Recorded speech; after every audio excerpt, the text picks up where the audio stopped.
Pavilion Indonesia buat aku malu.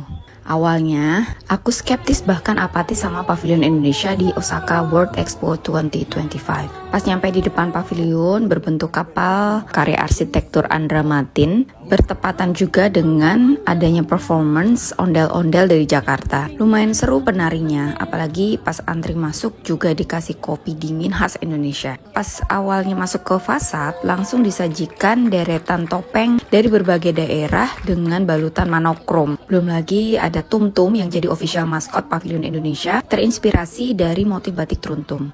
Jeng-jeng, masuk ke ruang pamer awal, langsung disuguhkan belantara hutan tropis Indonesia. Dan ternyata semua tanaman didatangkan dari Indonesia langsung, termasuk air terjun ala-ala Grojogan Sewu juga ada di sini. Di bagian ini juga ada instalasi binatang endemik Indonesia yang dibuat oleh seniman-seniman kenamaan seperti Nyoman Nuarta yang buat harimau Sumatera, Nasirun buat wayang orang utan, Indigo Rilas buat merak hijau.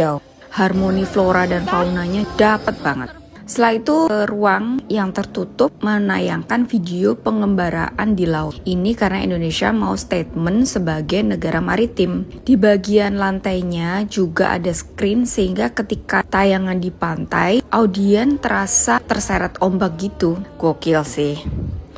And the rest is history, karena semuanya oke-oke sih. Lorong yang isinya foto-foto orang Indonesia, hasil jepretan Davi Linggar, lorong semua keris, pedang yang gak kalah magis.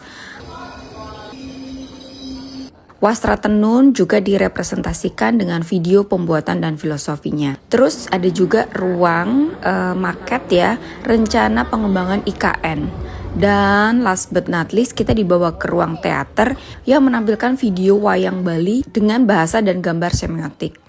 Duh, aku meleleh banget sih di sini. Dan di ruang ini juga rasa maluku semakin menjadi-jadi. Berbes mili, netesin air mata. Gimana aku nggak malu coba? Awalnya aku tuh underestimate banget sama Pavilion Indonesia. Tapi it turns out, Pavilion Indonesia itu sekeren itu. Bahkan menjadikan Pavilion Indonesia sebagai yang favorit. Alasan utamanya karena branding Indonesia tuh kuat banget sebagai negara maritim, kaya dengan alam, budaya, kreativitas yang tinggi. Apa yang mau dijelaskan tentang nature, culture, and future itu jelas banget. Gak bertele-tele dan yang pasti estetis banget.